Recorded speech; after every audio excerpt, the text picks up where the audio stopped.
bismillaahi raxmaani raxiim kulanti wanaagsan daawadayaal idilkiin meel walba joogtaan si walbaad noo daawanaysaan waxaad ku soo dhawaataan muuqaal cusub waxaan muuqaalkan kaga hadli doonaa ciyaartii weyneed ee galabta dhex martay kooxaha Horseed iyo naadiga Dekedda ciyaar ka tirsaneyd koobka Jarnaal Daawud.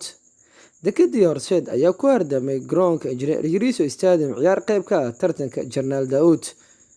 Koobka Jarnaal Daawud ayaa ah koobka koowaad ee ugu xiisaha badan ee laga ciyaaro gudaha dalkeena.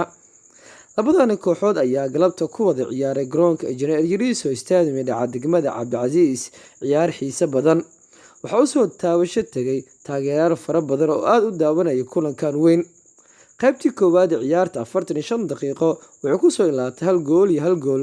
Kooxda Dekedda ayaana ku horeysay ciyaaryahan Cabdimajiid ayaana goolka u dhaliyay daqiiqadii ugu horeeyay kulanka. balse ciyaaryahanka da'da yar ee Hanad Yare ayaana goolkii barbadhaca Horseed u keenay taasoo ciyaarta ku soo ilaatay qaybtii koowaad 1 gool iyo 1 gool. Markii dib iskugu soo laabtay qaybtii dambe ciyaarta wadatashi dheer ay soo sameeyeen labada dhinacood sidoo kale la soo tashteen maamulkooda iyo macallimiintooda ayay dib iskugu soo laabteen garoonka 15 daqiiqo kadib.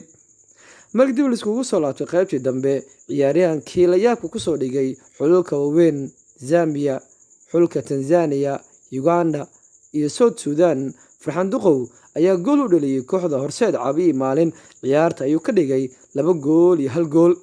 Isla Farxaan Duqow ayaa goolkii labaad raacsaday kaas oo ciyaarta ka dhigay 3 gool iyo 1 gool ay ku hogaaminayso kooxdiisa Caabi maalin. Farxaan Duqowna galabta wuxuu ka farxiyay macalinka hogaamiye kooxda Horseed Cabdidoon kaas oo galabta aad ugu farxay inuu mar kale garaaco kooxdiisii hore Dekedda. sidoo kale intii ciyaartu socotay kooxda Dekedda waxaa loo dhigay gool kulaad rigooro ah waxaa rigoorada ka qasaariyay kabtankooda Cabbaas Amiin Muhammad kaas oo rigoorada ka qasaariyay.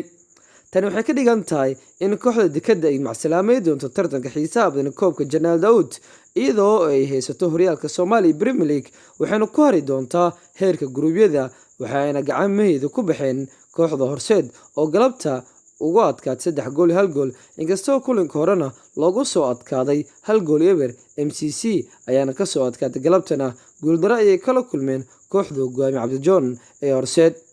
Dekedda oo kooxda difaacanaysa horyaalka Soomaaliya Premier League ayaana galabta lagu ooriyay dhammaan taageerayaasha ku sugnaa garoonka ayaana aad ugu niyadjabay inay ka haraan koobka xiisaha badan ee Jarnaal Daawud naadiga kubadda cagta ee Dekedda.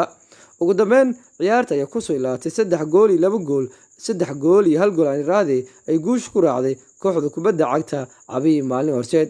Subscribe, like iyo share ayaa aragtidaada